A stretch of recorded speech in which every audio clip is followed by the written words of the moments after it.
घर का जो बड़ा होता है सुनकर उसको चलना पड़ता है। एक घर में बड़ी बहू होती है, एक छोटी बहू होती है। बड़ी बहू अगर थोड़ा काम बिगाड़ देना तो माता कह देती है, माता पिता का, तू बड़ी थी ना, तू तो समझदार थी, तू तो अक्ल था तुझ में, तो तू तो देख सकती थी। और छोटी अगर गड़बड़ कर जाए, वो तो अक्ल नहीं है, छोटी है, छोटी है। भगवान से प्रार्थना करना, अगली बार जन्म देना तो बड़ा बनाकर मत भेजना। जितने बड़े होते हैं उन्हीं को सुनकर चलना पड़ता, छोटे का क्या है, वो तो अलमस्त। भगवान से बस दो बात की हो, एक बड़ा मत बनाओ, एक समझदार मत बनाओ। घर में दो तरह की बहू होती है, एक समझदार, एक वो ऐसी होती है जिसमें अक्ल ही नहीं होती। जो समझदार होती बेचारी, इसको 24 घंटा काम करना पड़ता है। मामा जी आए कि नहीं आए, फूफा जी आए कि नहीं आए, काका जी ने रोटी खाई कि नहीं खाई, नाना जी आए कि नहीं आए। और एक वो जिसमें अक्ल नहीं रहनी, वो पूरी शादी में सबसे पहले मेहंदी मंडा मुंडू के तैयार मैयार होके और बफेट निपटा के बच जाए। अच्छा, घर की माताएं कहती भी है, बता तुम्हारी वो छोटी बहू में तो अकल ही नहीं, कि उसमें तो अकल नहीं है, पर बढ़िया हमारी बड़ी समझदार। और जो समझदार बेचारी दिन भर काम में लगी रहे, ना मेहंदी मंडाने की फुर्सत, ना काम की कोई, बस लगी रहे।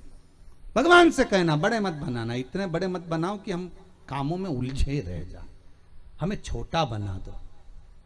एक माता के दो पुत्र, एक 14 साल का, एक 4 साल का। 14 साल वाले को भी भूख लग रही है, 4 साल वाले को भी लग रही है। माँ ने दोनों को भोजन दिया, 14 साल वाले को थाली में लगा कर दिया, 4 साल वाले को हाथ में रोटी में घी लगाकर, नमक लगाकर फिंगर बना कर दे दिया, ले खा ले।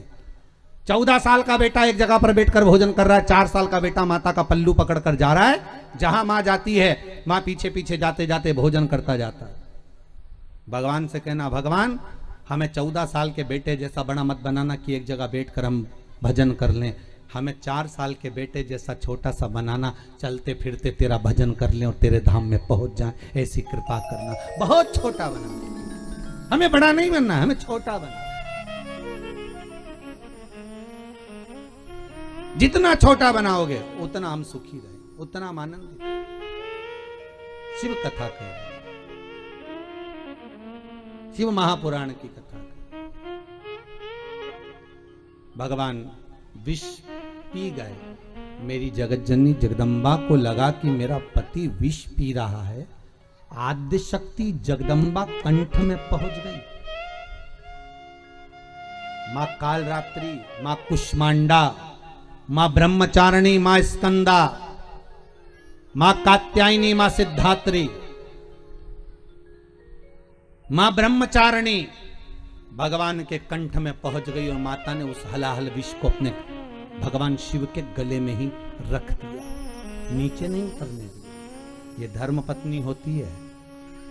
पति को अगर दुख आया है तो हथेली पर उस दुख को झेल लेती है, ये धर्म पत्नी होती है। धर्म पत्नी का पथ है कि पति के ऊपर काल भी आ जाए, सावित्री बनकर जैसे पति को काल से भी निकाल कर लिया, ऐसी धर्म पत्नी होती है जो काल में भी, दुख में भी, तकलीफ में भी, कष्ट में भी खड़ी रहती है। मां ने हाथ में विष को झेल लिया, अमृत निकला, औषधि निकली, माणिक मोती निकला, रतन आभूषण निकले, सारे बांटे। बाद में अमृत निकला, अमृत लेकर देवता आए और देवता उस अमृत को लेकर जैसे ही आए, सारे देवता आपस में मिलकर अमृत को पी गए। पार्वती जी को यह बात बड़ी बुरी लगी कि विष निकला तो सबने लाकर तुमको दे दिया, अमृत निकला तो बताने तक नहीं आए कि अमृत निकला। ये दुनिया की रीति है। जब दुख आता है ना तो भगवान के सामने जाकर रोते हैं, भगवान इतना दुख हो गया, उनने ऐसा कर दिया, उनने वैसा कर दिया। और जब सुख मिलता है ना तो कोई भगवान के सामने जाकर नहीं कहता भगवान 5 लाख मिल गए, भगवान 4 लाख का फायदा हुआ, भगवान 3 लाख मिले, भगवान 50,000 का फायदा मिला, भगवान ऐसी कृपा हो गई कि मेरे को 25,000 मिल गए। कोई नहीं जाकर भगवान को कहता कि इतने मिल गए। भगवान से बस ये कहता भगवान बहुत अच्छा हुआ, मेरा एक काम हो गया। पर भगवान से ये नहीं कहा कि इतना फायदा हो गया, इतनी कृपा तूने कर दी,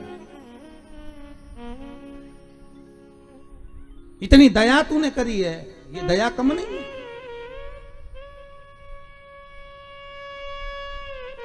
बड़ी कृपा करी भोलेनाथ, बड़ी कृपा।